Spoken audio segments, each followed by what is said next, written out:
siapa nih? Di sini ada Farisa. Hai semuanya. Say. Hai. Halo. Nah, Farisa ini, apa kabar hari ini, Farisa? Kabarnya aku sangat baik banget gitu ya. Alhamdulillah. Bisa podcast bareng sama Ira teman-teman. Jadi kayak pengalaman baru mungkin ya. Oke, kesibukannya mungkin saat ini apa? Kesibukan aku sih saat ini tuh sebagai pelajar, dan mungkin kalau di luar aku ada kesibukan juga tuh. Nah, kebetulan nih, aku pernah ngeliat kamu di salah satu akun media sosial yang aku follow juga. Oke. Ini di akun Indah Bandung Barat, betul?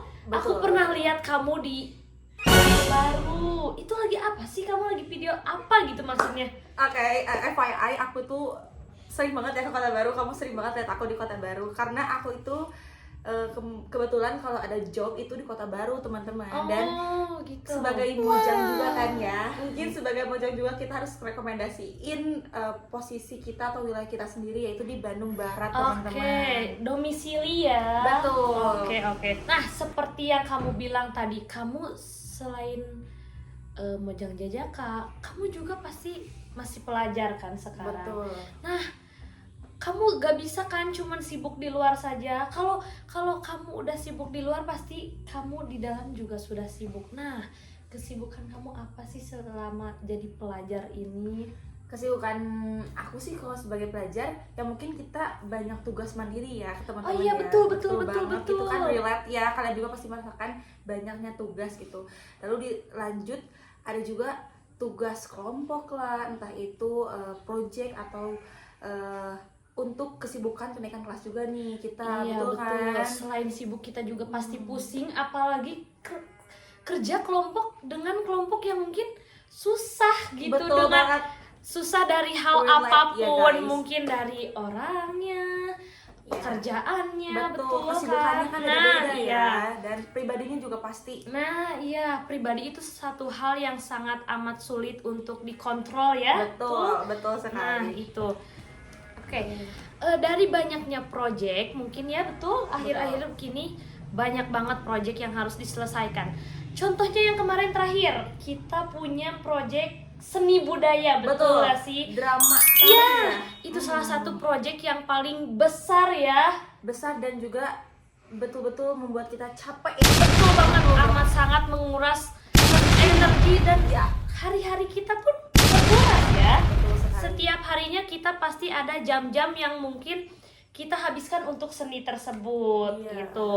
Nah, pernah nih Far, satu hari atau enggak satu hari, mungkin beberapa kali saat kita latihan, aku tuh gak pernah sama sekali melihat kamu, padahal kita di satu ruangan yang sama gitu. Kamu tuh kemana sih gitu? Jadi kita satu ruangan sama, tapi kamu tuh jarang banget ya lihat. Bukan aku. jarang, emang gak pernah gitu loh. Kebetulan kita kan punya kesibukan masing-masing kan, Iya, saat betul. rekom. Dan aku tuh kebetulan guys, aku berperan pastinya kan di project itu ada tanggung jawab masing-masing. Iya, betul. Dan aku tuh bertanggung jawab sebagai produsernya. Wow, kita nggak salah pilih orang guys. Iya, betul. Kamu nggak salah buat ngajak aku ke podcast ini, karena maksudnya tuh kita bisa sharing-sharing banyak Betul banget. banget. Aku sebagai orang ini, orang awam ini, bisa nggak sih kamu sedikit atau bahkan besarnya kamu jelasin? Kamu tuh sebagai produser ya kan? Betul. Tadi betul. Bisakah kamu menjelaskan apa itu produser dan apa sih tugas kamu, sampai aku pun nggak bisa melihat kamu, dan coba jelaskan kepada yang nonton gitu. Tim produksi yang paling tinggi itu produser guys. Paling penting guys. Betul guys, karena nggak mungkin banget suatu project itu ada tapi nggak ada yang mengurus atau panitianya. Betul Gitu banget. kan. Nah kebetulan aku kesibukan di produser itu, produser kan ngurusin tentang perencanaan, pendataan, pendanaan. Pokoknya itu semua tuh diurusin sama produser. Oh gitu, Tapi, banyak banget gitu tugasnya. Betul banyak banget, dan itu tuh mungkin dari perencanaan tersendiri, udah dengar kata perencana itu kan kita bakal langsung oh ngerencanain berarti mungkin dia yang ngerencanainnya kayak gitu kan. Cuman kebetulan aku juga masih punya beberapa teman aku yang bisa backup, jadi kita saling bantu aja sih. Tapi kalau kamu bilang kamu jarang banget lihat aku di kelas, ya itu guys, karena aku nggak memerankan sebagai produser aja, masih banyak banget. Nah gitu ya loh. itu. Nah guys, sebagai produser nih, kemarin kan dalam project seni itu kita mengambil tema Roro Jonggrang dan Bandung Bondowoso. Betul. Nah, kamu kan pasti yang dari awal merencanakan, dari awal riset dan lain sebagainya. Apa sih hal yang membuat kamu tertarik untuk memilih tema ini gitu? Oke, apa sih hal yang membuat aku tertarik memilih Iya, tema legenda Bandung Bondowoso dan Roro Jonggrang? Pastinya aku lihat dulu dalam kualitas teman-teman aku guys. Oh, jadi melihat Kemampuan. nah, betul. Seperti itu. Aku jadi akan dulu kapasitas teman-teman aku Oke. bisa sampai mana sih gitu targetnya. Pengertian ya. Iya gitu. Oh iya, thank you loh. Nah terus aku sebelum milih project itu juga mempertimbangkan lagi kapasitas teman-teman aku. Iya. Terus perannya ada berapa sih dalam legenda ini tuh yang intinya. Betul. Dan juga kesanggupan kita dalam mengejar waktu ya kayak gitu. Terus selain itu juga kenapa aku tertarik, karena ini tuh drama itu tuh punya ciri khasnya sendiri gitu loh. Oh gitu, apa tuh ciri khasnya? Ini kan kalian udah tahu kan, pasti kalau udah ngedengar legenda Bandung Bondowoso dan Roro Jonggrang itu pasti udah nggak salah lagi dengan Candi Prambanan. Oh, suatu hal yang ikonik ya. Betul banget, 1000 Candi Prambanan itu kayak ikonik banget kan. Iya, betul. Jadi sedikit tertarik, dan juga pas lihat peran-perannya itu nggak terlalu banyak, lalu banyaknya juga namanya drama tari, berarti banyak itu tari-tari kan. Nari. Nah, jadi aku tertarik lah untuk ngambil drama itu. Kebetulan juga aku ada temen gitu di kelas aku, lelaki ya guys, itu tuh yang ngurusin si drama tarinya ini. Oh gitu, walaupun kamu menjadi produser tapi harus ada pendamping kan? Betul banget. Iya. Jadi produser juga butuh orang yang istilahnya orang yang bisa ngajarin kita tentang evaluasi lah.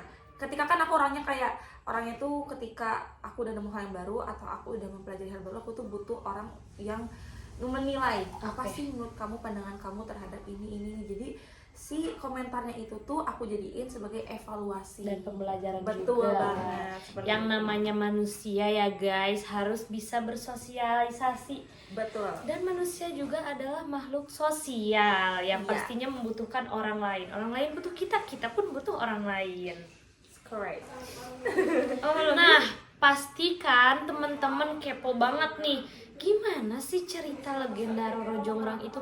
Bisa nggak sih kamu sedikit aja lah biar penonton ada gambaran gimana cerita Roro Jonggrang dan Bandung Bondowoso itu. Oke, mungkin teman-teman di sini kan aku sedikit udah lupa ya karena udah lama juga. Jadi Oke. aku sedikit nulis poinnya nih di handphone aku. Oke. Aku izin baca ya. Gak apa. Nah teman-teman, legenda Roro Jonggrang dan Bandung Bondowoso ini terletak di Jawa Tengah, Oke. khususnya di Yogyakarta.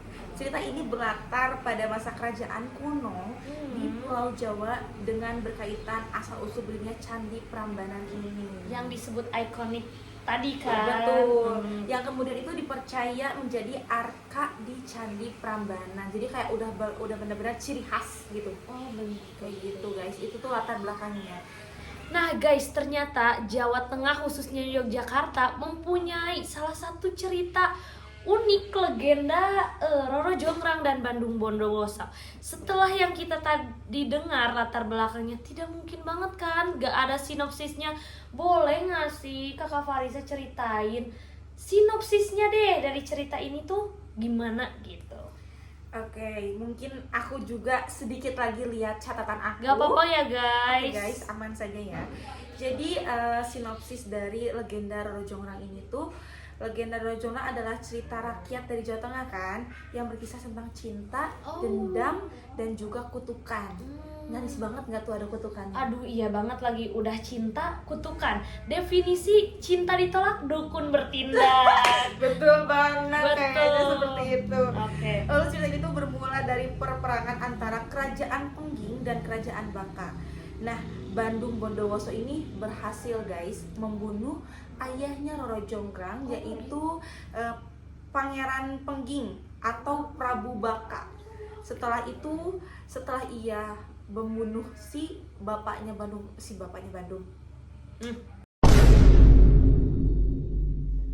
Si bapaknya Roro Jonggrang. Nah, dia itu ternyata ada rasa tertarik dengan anaknya si Prabu Baka ini. Loh, ternyata orang yang dia bunuh pun anaknya tertarik ya. Betul. Maksudnya orang yang dia bunuh Ternyata punya anaknya dan tertarik sama anaknya. Betul, kayak gitu. Jadi setelah dia membunuh bapaknya nih, lihat anaknya namanya Roro Jonggrang itu sudah dinobatkan wanita yang cantik, sudah anggun, dianugerahkan. betul, gitu. Indah sekali dia. Jadi nggak mungkin banget nih Bandung Bondowoso nggak tertarik gitu kan. Namun naasnya banget nih. Waduh, naas. Iya, jadi Bandung Bondowoso datang nyamperin si Roro Jonggrang.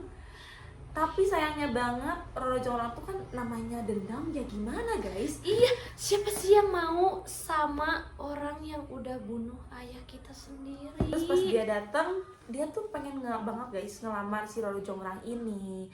Namun Roro Jonggrang itu cewek yang tegas kan, lalu pemberani dia. Jadi dia tolak penerimaan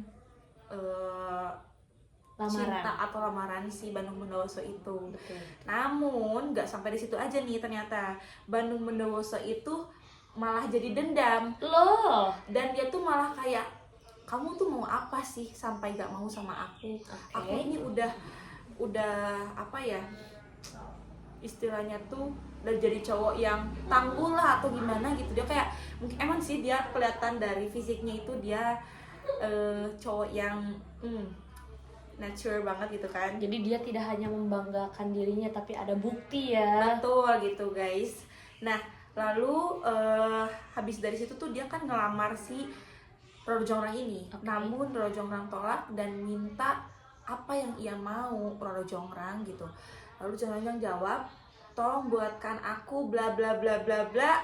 Wajib tonton banget sih. Oke, di mana tuh Kak? Nanti aku simpan linknya di bawah. Jangan lupa buat yang penasaran tonton, nanti linknya kita Betul, kita taruh simpan di bawah. Iya, di deskripsi ya. Oke.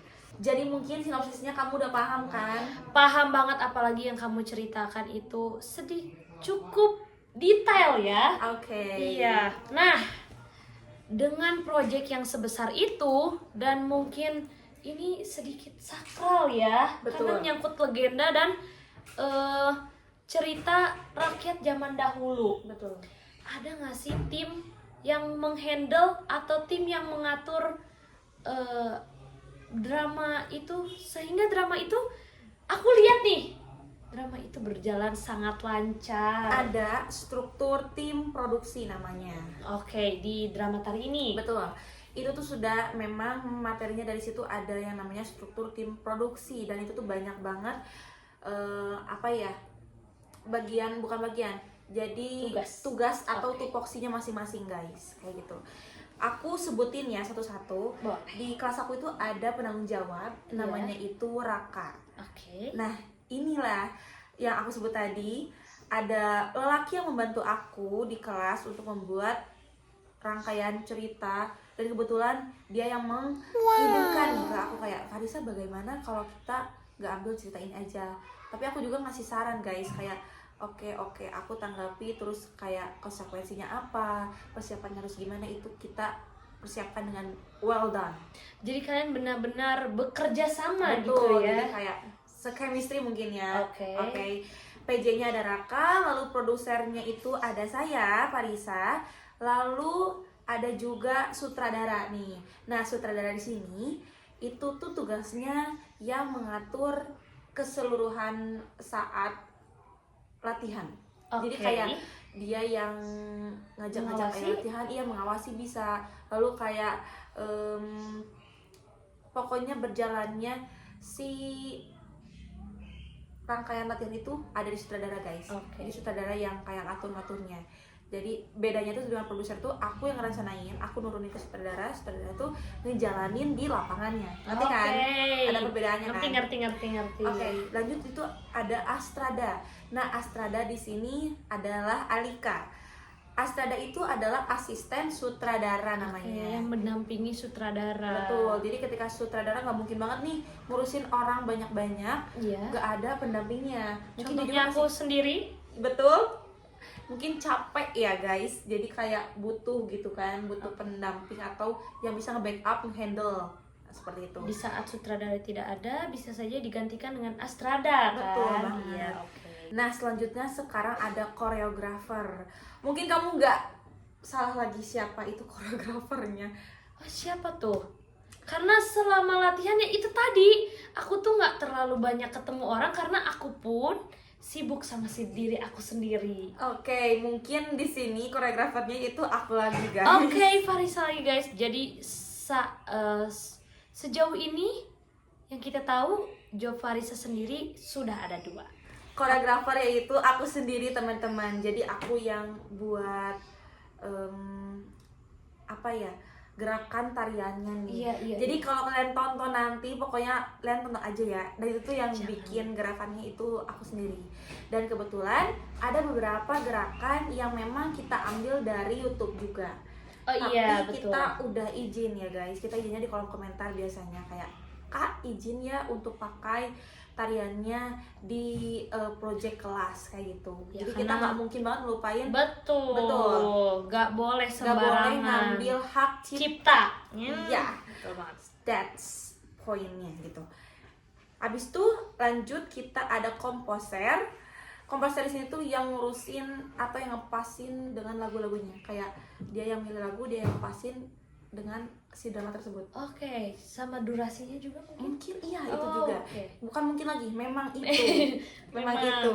Dan kebetulan ada juga soundman. Soundman juga yang ngurusin rangkaian si lagunya biar pas banget dengan si drama tersebut saat penampilan. Nah, Oke. kebetulan juga orangnya sama guys, Adriansyah. Jadi si Adriansyah ini udah ngambil 2 juga. Job juga, 2 job Komposer juga. dan soundman. Oke, kita lanjut sekarang ke dekorasi. Nah, dekorasi di sini tuh ada Raka dan teman-teman. Betul. Kebetulan ada beberapa banyak timnya, cuman aku nggak bakal sebutin, tapi kita sebutnya aja Raka and Team ya guys. Oke. Lalu lanjut ke logistik.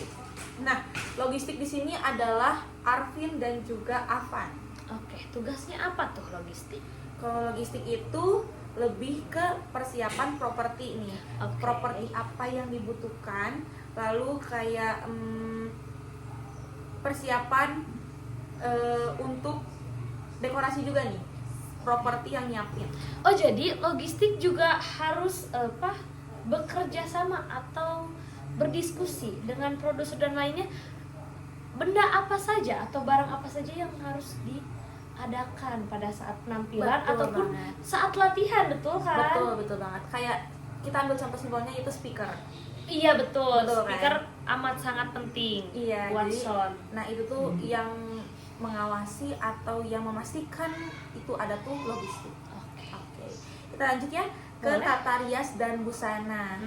Nah, Tata rias dan busana juga yaitu Farisa lagi teman-teman. Oke, 3 job ya. Karena kebetulan aku anak kesenian, jadi aku mengerti tata rias dan busana yang pas untuk memerankan tokoh-tokoh tersebut. Karena kita nggak mungkin banget ya teman-teman meranin cerita, tetapi kita asal-asalan. Iya, contoh saja guys, yang namanya drama tari sudah pasti ada yang menari kan. Betul. Tidak bisa orang menari tiba-tiba memakai baju satpam ya. Betul sekali nih. Jadi ketika kita nari atau kita memainkan sebuah peran, kita kan harus menyesuaikan dulu dengan tokohnya. Gak Dan mungkin banget. perannya ya. Iya, gak mungkin banget kita ambil tokoh tersebut tapi kita nggak tahu harus kayak gimana. Kita nggak tahu harus makeup kayak gimana. Kita nggak tahu harus berpenampilan seperti apa. Maka dari itu tugasnya tata rias dan busana juga sedikit berat karena dia yang menguruskan kostum dan juga hiasan apa sih yang cocok untuk dipainkan oleh peran tersebut. Jadi kakak Farisa ini guys harus lebih banyak banget riset ya. Betul. Tata rias, terus legenda ya tadi ya. Betul banget. Dan lain sebagainya. Selanjutnya itu ada bendahara. Nah, bendahara di sini pastinya tentang perduitan karena Oh, iya, betul. tentang keuangan kan. Di sini ada Regita guys. Kebetulan dia juga sebagai bendahara kelas kita, ya kan? Jadi kenapa dipilih karena sudah pengalaman ya? Betul. Kita nyari orang yang urusan dengan duit itu yang harus sudah terbiasa karena masalah uang itu sensitif ya. Tidak bisa sembarang orang. Betul. Jadi kita harus memilih orang yang terpercaya. Next kita ada sesi dokumentasi juga. Nah, ini juga amat sangat penting untuk arsip ya. Betul. Arsip mungkin bisa saja kita tidak akan selalu melihat, tapi itu penting banget guys. Siapa tahu mungkin suatu saat kita ada panggilan ya, atau enggak ya? Iya betul. Ada panggilan atau kita kangen dengan kenangannya. Ada 4 orang, Oke. yaitu Saskia, terus Alika, Regita, dan Enji guys. Nah, mereka ini yang ngurusin di dokumentasi. Selain ngedokumentasiin juga, mereka juga harus membuat laporan untuk disalurkan ke pematerinya. Selain foto juga ada video ya. Betul guys. Nah, video ini juga yang bisa amat sangat penting ya. Iya. Apalagi kalau kita benar-benar kangen. Kalau foto kan cuma sekali jepret, kalau video full ya. Betul, beda banget kan, itu ada aktivitasnya ya kan. Nah, iya. Dan yang terakhir ada stage manager. Nah, Apa ini tuh juga stage penting manager? nih. Kenapa? Stage manager itu tuh orang yang ngurusin perjalanan di stage-nya. Bayangin aja ketika kalian memainkan peran, memainkan drama, tapi nggak ada yang ngurusin harus lanjut apanya. Oke. Jadi lebih ke kayak gini. Oke, next scene 1 orangnya ini masuk. Balik scene 2 masuk orangnya ini aja. Kan kita nggak mungkin banget nggak ada yang ngurus di Gimana stage-nya. gimana kalau tiba-tiba abis scene 1 orang yang berperan nggak tahu tiba-tiba jadi scene 3? Kan nggak Betul mungkin banget. ya. Jadi pentingnya stage manager itu sangat penting banget Di guys. situ gitu perannya. Ya, di sini stage manager itu ada Livia dan Camilla. Nah, itulah orang-orang yang sangat berperan, yang sangat mungkin lebih lelah daripada yang lainnya. Betul sekali. Apalagi Farisa ini dengan 3 jobnya untuk membuat pementasan drama tari itu berjalan dengan lancar dan sukses Betul pastinya. sekali. Selanjutnya dengan drama yang sebesar itu dan tadi mungkin tim produksinya sebanyak itu ya. Betul banget. Gimana sih proses latihannya? Apakah dalam suatu ruangan itu semuanya akan berlatih bersamaan atau bagaimana? Atau pusing atau gimana sih ngaturnya gitu? Oke, di sini aku akan jelasin proses latihannya ya teman-teman. Kebetulan aku yang menguruskan semua proses latihannya nih. Tapi nggak mungkin banget dong aku ngurusin proses latihan tapi aku nggak bermusyawarah kan, betul Oke. kan? Nah, kita tuh sebetulnya awalnya itu udah memusyawarahkan atau mendemokrasikan jadwal latihan itu seminggu berapa kali. Oke. Kebetulan kita kan waktu itu milihnya tuh seminggu itu 3 kali. 3 kali. Ya? Kamis, Jumat, dan Sabtu. Jadi kita minta kesepakatan dulu Betul, ya. karena memang itu sudah dari awalnya seperti itu dari pematerinya Ibu Farida, dan juga kita menyepakatinya seminggu 3 kali. Nah, untuk proses latihan, kita kan milih nih seminggu 3 kali. Senin, Kamis, Jumat, Sabtu. Oke. Nah, dalam 3 hari ini tuh aku selalu selang-seling guys. Ketika kan dalam drama itu aktornya pasti banyak ya. Iya. Kebetulan. Jadi kita harus bisa menempatkan hari yang pas, waktu yang pas untuk mengejar target. Iya. Kita balik lagi. Di sini pastinya ada aktor yang berperan sangat penting. Ada juga aktor yang berperan biasa saja, ada juga aktor yang berperan santai termasuk. Oke. Jadi aku tuh sering ngebagiinnya tuh ketika targetnya aku targetin penari mungkin ini bisa sebulan gitu ya. Nah, aku targetin nih dalam sebulan tuh kita latihan berapa kali. Lalu misalkan untuk orang yang dapat dialog, aku harus targetin berapa kali juga. Dan aku tuh nggak pernah latihannya itu dibarengin. Jadi kayak Oke. aku nggak pernah ngesatuin latihan kayak misalkan si pemeran inti dengan pemeran yang hanya masuk beberapa scene aja. Oke. Jadi Apa sih apa tuh? eh mungkin kenapa Farisa bisa berpikiran tidak mau menyatukan? Memangnya apa sih dampak jika latihannya disatukan? Nah, bagus banget nih guys pertanyaannya.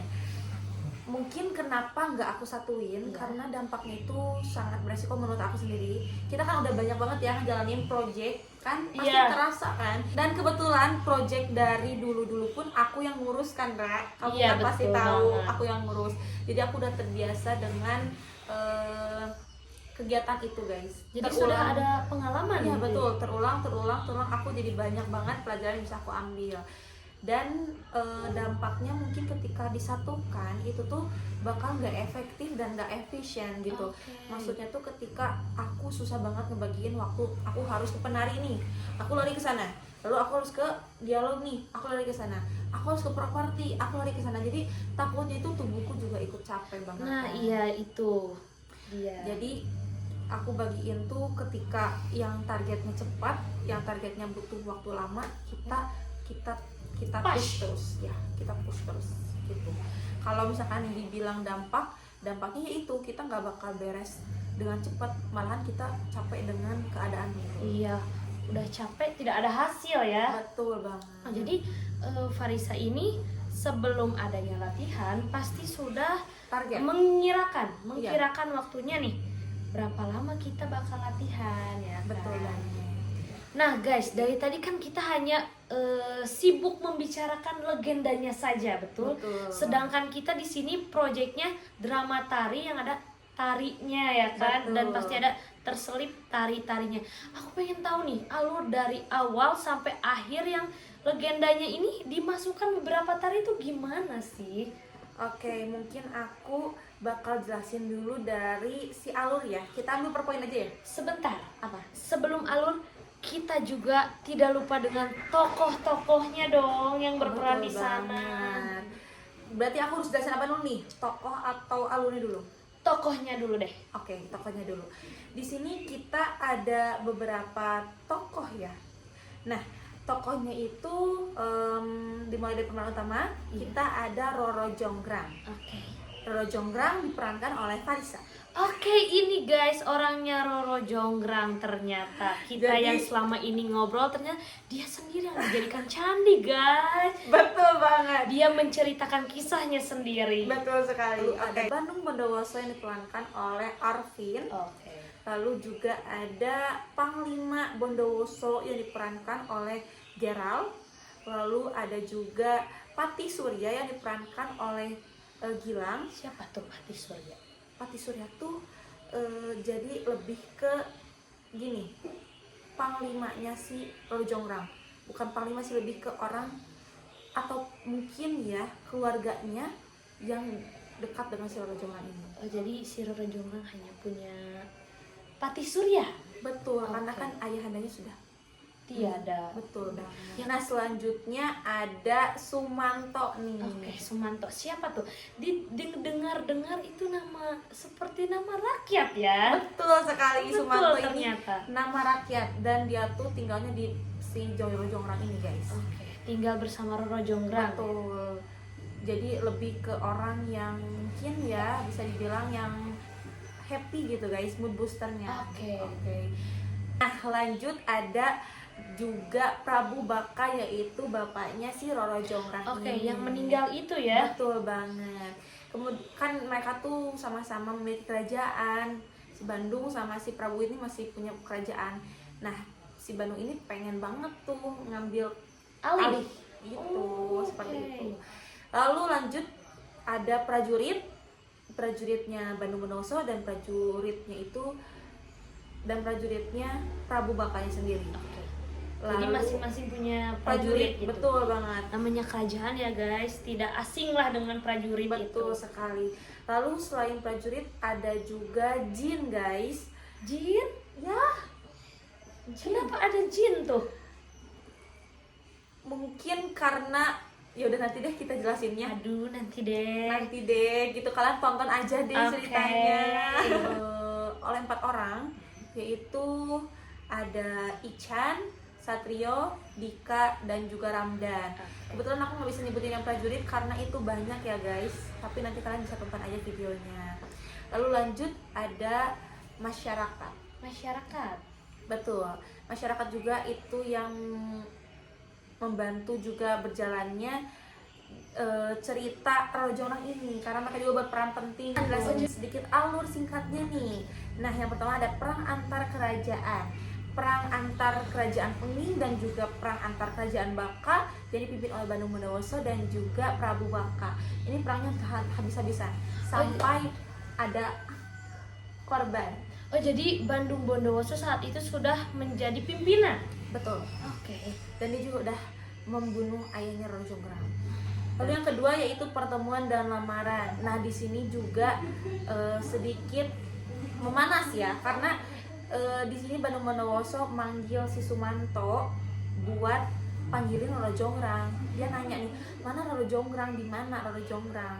Dan Sumanto dengan ketengilannya itu, kepetak-ketengilannya itu, dia sedikit menantang lah. Oke. Tetapi ternyata di luar prediksi Sumanto, ternyata Bandung Bondowoso dan Panglima Bandung Bondowoso itu sedikit berani kan, mereka memang berani kan sama orang-orang gitu, jadi kayak menindas lah dan Sumanto kabur.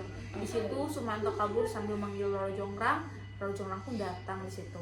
Itulah masuk adegan yang panas ya. Betul. Karena di situ ada adegan di mana Bandung Bondowoso itu ingin sekali melamar Roro Jonggrang, namun naas sekali guys, lamarannya itu ditolak sama Roro Jonggrang. Karena kan Roro Jonggrang ya gimana sakit hati ya, menerima lamaran dari lelaki yang udah ngebunuh ayahnya. Siapa yang mau kan? Betul banget. Lalu kita lanjut ketiga yaitu penolakan dan syarat yang mustahil nih. Nah, Roro Jonggrang itu menolak Bandung Bondowoso karena ya itu tadi, dia sudah membunuh ayahnya kan. Itu poin pertama. Betul. Dan yang kedua, dia sudah banyak banget dilamar sama pangeran lainnya. Oh, beberapa cowok lainnya sebelum Bandung Bondowoso ini. Betul. Namun mereka nggak bisa memenuhi syaratnya. Betul, permintaannya si Roro Jonggrang. Emang apa sih permintaannya sampai segitu banyaknya lelaki di dunia ini, bahkan dunia dulu ya, zaman dulu, sampai tidak ada yang sanggup dan tidak ada yang bisa melamar. Jadi guys, udah nggak familiar banget kan dengan kisah Roro Jonggrang dan Bondowoso. Iya, betul. Pastinya syaratnya itu membuat candi dalam 1 malam. Siapa yang bisa dan siapa yang berani ya? Betul. Nah, dari situlah nomor 4 alurnya yaitu usaha Bandung Bondowoso. Nah, disinilah usaha Bandung Bondowoso membuat candi. Oh, jadi walaupun permintaannya tidak masuk akal dan mustahil sekali, Bandung Bondowoso tetap berusaha ya? Betul. Mungkin dia cowok yang effort mungkin ya. Oke. Tapi kalian harus dengar dulu nih guys. Bandung Bondowoso itu membuat candi, dibuatkannya itu bukan dengan tangan sendiri, namun dengan jin. Waduh, pantas saja Bandung Bondowoso langsung menyetujui permintaan Roro Jonggrang. Betul Karena banget. pekerjaannya dikerjakan bukan oleh dia sendiri ya. Nah, dari situ yang kelima yaitu tipu daya Roro Jonggrang. Di sini Roro Jonggrang ngerasa bahwa Bandung Bondowoso, wah dia udah nipu gua nih. Gak mungkin banget gua harus ditipu kan, kayak gitu kan. Iya. Jadi Roro Jonggrang ini membuat suasana itu seperti pagi. Oh, jadi Roro Jonggrang tidak bisa ditipu begitu saja ya? Betul, Roro karena dia kan pintar orangnya. cerdas sekali. Betul. Selain cerdas dia juga kan pemberani kan. Iya, Jadi dia tuh nyuruh masyarakat. Nah, ini aku yang bilang, masyarakat juga penting banget karena mereka membantu dan juga sekaligus mereka suruhan Roro Jonggrang untuk membuat tipu daya seolah-olah sudah pagi dengan cara menimbuk padi untuk membuat cahaya tersebut. Memang apa sih yang terdampak bagi Bandung Bondowoso jika sudah pagi hari?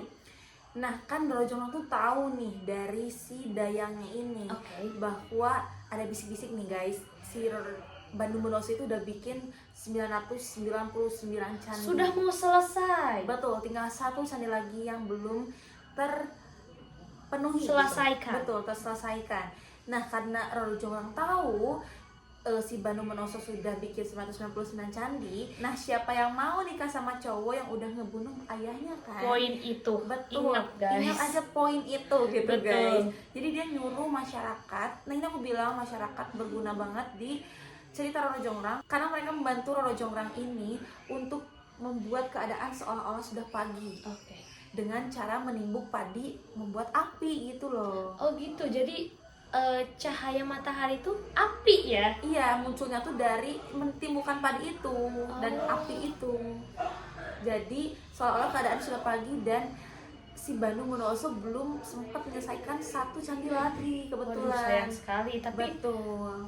balik lagi ke poin yang tadi, siapa yang mau ya dan siapa yang rela sih? Lalu yang terakhir itu ada kutukan tragis. Oke, Nah, apa tuh? karena si Bandung Bondowoso udah ngerasa ditipu, Oke. dia bawa tuh si candi ke si Roro Jonggrang, tapi naas hanya 999 candi. Roro Jonggrang bilang, Bandung Bondowoso, kamu tidak menyelesaikan 1000 candi untukku, melainkan 999 candi. Ayam telah berkokok dan sang surya telah muncul di laut langit timur itu. Oke. Jadi pas dia bilang gitu, Bandung Bondowoso ngerasa bahwa Roro Jonggrang ini sudah ngetipu daya nih. Oke. Dan disitulah Bandung Bondowoso marahnya itu meningkat, lalu dia mengutuk Roro Jonggrang menjadi candi yang ke-1000. Oh, jadi Roro Jonggrang ini pelengkap bahkan ya? Betul. Oke. Sejahat apa Bandung Bondowoso? Iya, betul banget. Dia benar-benar apa yang dia pikirkan ya? Dia bahkan membunuh wanita yang dia Cintai. pilih. Iya, Iya. Jadi itulah alur ceritanya. Oke. Secara lengkapnya sekalian mending tonton aja. Jangan lupa nanti ditaruh di linknya di bawah. Oke. Nah, tadi kan sempat nih ada seperti candi dan menumbuk padi, bahkan api. Itu tuh bagaimana ya caranya biar ada di pementasan drama tersebut? Apakah memakai api sungguhan atau bagaimana? Nah, untuk properti mungkin ya. Iya. Nah, di properti ini kita banyak banget menggunakan properti, dimulai dari adanya tongkat-tongkatan atau untuk perang, pelengkap perang. Oh, pelengkap perang, Betul, betul sekali pelengkap perang. Lalu juga ada keris, ada keris-kerisan, lalu ada lisung atau untuk menumbuk padi. Oh, yang tadi buat masyarakat. Betul. Lalu ada juga ini nyiru guys, Nyiru untuk tuh padi, apa? untuk padi. Oh, gitu-gitu kan? Betul, ada. betul. Adalah Iya. gerakannya seperti ini guys. Ini tuh udah sering banget dilakuin di sawah ya. Apalagi zaman dulu ya, sering Betul banget. banget. Nah, ada juga candi guys. Kita Nah, buat candi tuh. Nah, iya candi nih. Bagaimana sih membuatnya? Bentuknya bagaimana? Oke, bentuknya itu kayak seperti ini. Menurut aku sih itu bagus banget ya candinya karena ya mirip aja gitu loh. Nah, mungkin untuk properti seperti itu aja sih. Oke, selain properti, gak mungkin kan cuman properti ini itu dan kita memakai seragam tidak amat sangat tidak mungkin ya guys. Betul banget. Nah, gimana sih dengan kostumnya gitu? Gimana, apakah Roro Jonggrang memakai kostum yang sangat luar biasa atau bagaimana? Oke, untuk kostum mungkin aku akan tunjukkan dalam foto-foto tersebut ya guys. Nah, itulah beberapa foto dari peran atau tokoh yang diperankan. Tentunya aku juga meranin Roro Jonggrang, pastinya aku memilih kostum yang sesuai dengan Roro Jonggrangnya. Dan juga aku memilih kostum untuk pemeran-pemeran lainnya juga pastinya disesuaikan dengan kostum-kostum kerajaan ataupun kayak panglima-panglima tempur lainnya gitu. Agar Untuk lebih melekat dengan karakter. Betul banget. Untuk masyarakat juga aku sudah sesuaikan sebisa aku juga gitu, teman-teman. Jadi masyarakat tidak bisa menyerupai dengan pemeran-pemeran utamanya ya. Betul, karena kan kita juga nggak tahu nih gimana masyarakat di zaman-zaman dahulu. Cuman kita udah usahakan untuk mirip banget gitu loh. Iya, Oke. Nah, gini. Karena tadi seperti yang kita bicarakan tadi, manusia adalah makhluk sosial. Betul. Ada individu dengan individu, individu dengan kelompok, ada juga kelompok dengan kelompok. Menurut pandangan Farisa nih, apa yang bisa membuat inspirasi bagi kita? Inspirasi bagi kita tuh dalam hal apa dulu nih? Yang membuat kita semua semangat, yang membuat kita tidak berpikir ini sebenarnya tidak penting gitu loh. Guys, dalam drama tari itu namanya unsur pendukung. Untuk unsur pendukung sih ada beberapa yang aku ingat dan paling aku kesani gitu, maksudnya selalu diingat, yaitu ada bunga. Bunga? Betul. Kenapa tuh bunga? Kita kan ada beberapa cuplikan yang sakral, Iya, yaitu memakai dupa ya guys. Oke. Dan saat scene terakhir yaitu meninggalnya para pemeran inti, termasuk Roro Jonggrang berarti betul ya? banget, termasuk. Jadi itu ada scene dimana bunganya itu ditabur, dan itu membuat aku tuh kayak terkesan banget karena itu tuh tiba-tiba banget ditabur dan juga kayak impresif banget gitu guys. Di luar skrip ya? Betul sekali. Untuk cuplikannya itu saat pemain inti telah gugur adalah si Lutung ini. Si Lutung tuh siapa? Si Sumanto ini. Oh, si rakyat itu Lutung ya? Iya, disebutnya Lutung guys karena dia tuh sebagai mood booster mungkin ya. Jadi dia itu naburin bunga ke seluruh pemeran inti yang sudah tewas, seperti Roro Jonggrang dan lain-lainnya itu kan tewas kan.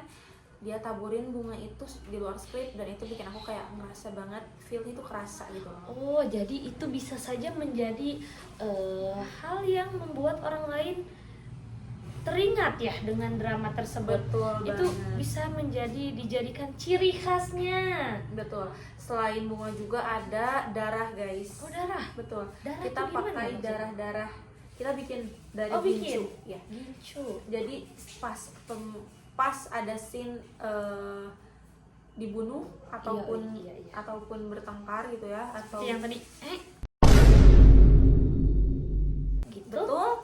Nah itu tuh pakai darah-darah bohongan guys. Iya, Dan memang betul, kemudian banyak banget komentar positif yang kita terima dari yang nonton gitu guys, karena kebetulan kita juga ditonton dengan kelas lain dan plus jurinya pun applause sekali. Oke. Ditambah apalagi di scene terakhir ya, aku lihat Roro Jonggrang, seorang wanita ayu, wanita elegan dan sangat disegani beberapa banyak orang terbunuh. Pasti saja orang-orang yang dekat atau orang-orang yang kenal. Bahkan kita hanya menonton beberapa menit saja kita sudah merasakan gimana sih orangnya Roro Jonggrang. Dan pada saat Roro Jonggrang meninggal dunia yang dibunuh oleh Bandung Bondowoso itu, orang-orang sangat terlihat terpukul dan sangat-sangat terlihat merasa kehilangan Roro Jonggrang. Dan itulah menjadi nilai plus ya. Kenapa darah-darahan itu tadi bisa saja jadi unsur pendukung itu karena kerasa banget kan feel-nya. Dan yang terakhir itu aku suka sama lighting. Lighting? Ya, lightingnya itu ngebantu banget. Kita kan memakai lighting itu 3, warna hijau, merah, dan juga biru. Oh, berupa lampu? Betul. Nah, jadi untuk beberapa scene yang pas untuk diberi lampu merah atau biru atau hijau, kita sesuaikan dengan isi si drama tersebut. Jadi terasa gitu loh filmnya. Jadi skinnya itu lebih terasa ya. Betul, mencengkramnya atau mungkin lagi happy-happynya itu lebih terasa ya. Dan ketika pastinya ketebak banget kan ketika lagi mencengkram itu pakai lighting apa?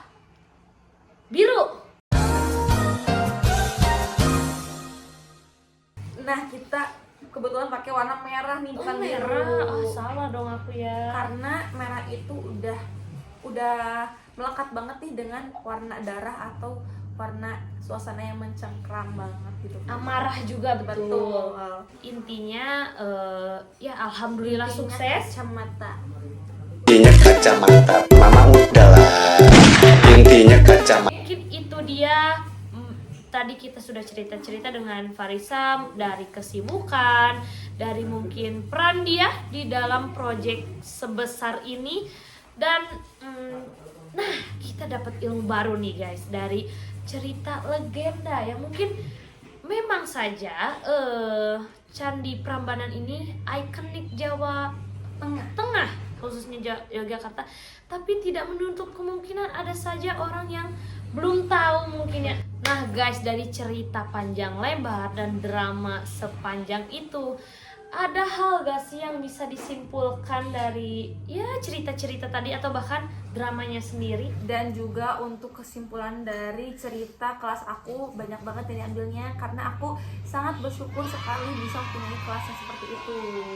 Ditambah anak-anaknya bisa nurut, anak-anaknya juga solidaritasnya tinggi. Nah banyak banget pengalaman yang aku ambil dan juga pelajarannya banyak sekali gitu guys. Intinya ketika kita menjadi pemimpin, kita harus bisa mengatur, kita juga harus bisa nge-backing, kita juga harus bisa menjadi pemimpin yang benar. Dan juga selain itu jangan lupakan bahwa kita ini makhluk sosial. Nah ini nggak bisa hidup sendiri. Kita Jadi butuh orang lain. betul banget. Terima kasih mungkin Kakak Farisa sudah menyempatkan waktunya untuk bercerita depan teman-teman, dan pastinya kita memiliki sedikit banyaknya materi baru. Nah, itu dia guys cerita-cerita yang Kakak Farisa ungkapkan. Mungkin semoga bisa menjadi pembelajaran untuk teman-teman yang menonton. Dan tidak hanya teman-teman, aku sendiri pun dapat pembelajaran baru, hal baru gitu ya. Mungkin itu saja yang bisa kita tampilkan di video podcast kali ini. Jangan lupa like, jangan lupa komen, dan share juga ke teman-teman kalian biar dapat pengalaman baru dan materi baru.